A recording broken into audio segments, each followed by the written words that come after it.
चीन को इटली दे सकता है नया झटका। जी हां, बेल्ट एंड रोड इनिशिएटिव से हट सकता है इटली के विदेश मंत्री ने कहा है कि BRI से उम्मीद के मुताबिक लाभ नहीं मिल रहा है। चीन के लिए ये ड्रीम प्रोजेक्ट है BRI परियोजना, और अगर इटली ये झटका देता है तो चीन के लिए एक बहुत बड़ा सेटबैक होगा, क्योंकि ये ड्रीम प्रोजेक्ट रहा है चीन का। BRI योजना, बेल्ट एंड रोड इनिशिएटिव योजना, इससे अगर इटली हट जाता है, क्योंकि लगातार फंडिंग हो रही है, और फंडिंग से अगर इटली गैर मौजूद रहता है या हट जाता है तो फिर चीन के लिए बहुत बड़ा झटका है।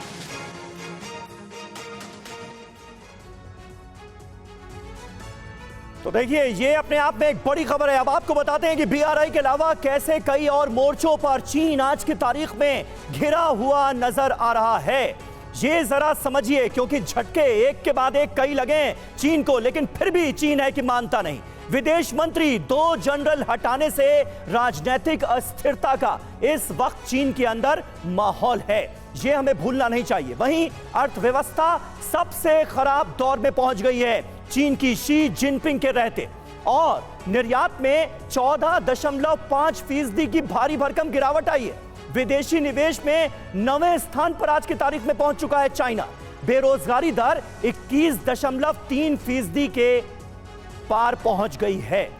ये अपने आप में बहुत महत्वपूर्ण है। DK पांडे साहब, इतनी मुश्किलों से घिरा हुआ है चीन, उसके बावजूद भी हरकतें वही की वही।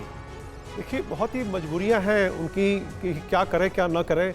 77 देशों के साथ उनकी BRI जो है कॉन्ट्रैक्ट्स हैं, और इटली का पिछले 1 वर्षों से ये निर्णय सामने आ गया था, क्योंकि जब वो BRI के लिए इटली एक अकेला मात्र यूरोपियन यूनियन का देश है जो कि BRI कॉन्ट्रैक्ट किया। अब वो विड्रॉ कर रहे हैं क्योंकि बहुत नुकसान हुआ उनको। जो उम्मीद की जा रही थी कि उनको FDI मिलेगा, वो नहीं मिला।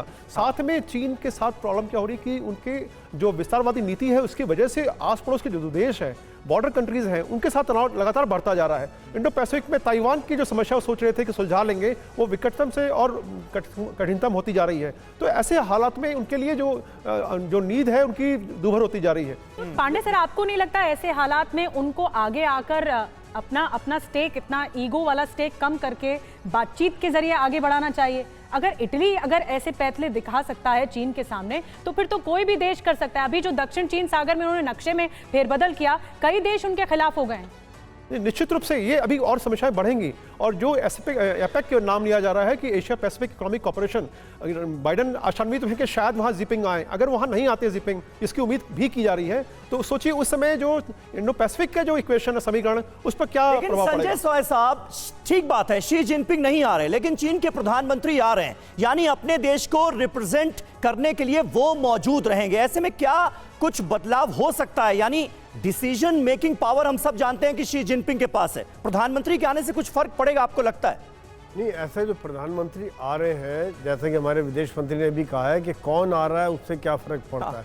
अल्टीमेटली जो बोलेंगे, जो उनका स्टैंड रहेगा, वो डायरेक्ट तो होगा शी जिनपिंग से ही। वो बातचीत वहीं से कंट्रोल होगी सारी। तो यहाँ पर हमें देखना पड़ेगा कि चाइना जब जॉइंट स्टेटमेंट में क्या स्टैंड रहता है, उनकी जो बाकी पॉलिसीज के ऊपर क्या स्टैंड रहता है, उनका विचार क्या रहते हैं, ये बात अभी देखने वाली बात है। यानी चाइना किस नीति के आधार पर बातचीत को आगे बढ़ाता है, ये बहुत महत्वपूर्ण होगा। बेशक चाइना के प्रधानमंत्री आ रहे हों भारत G20 समिट के लिए, लेकिन देखना होगा कि उसका रुख क्या होता है और फिर कैसे दिशा तय होती है। बहुत बहुत धन्यवाद संजय सोई साहब, पांडे सर आपका भी, त्रिपाठी सर आपका भी, अनिल त्रिगनाथ जी हमारे साथ जुड़े थे, आपका भी बहुत बहुत शुक्रिया।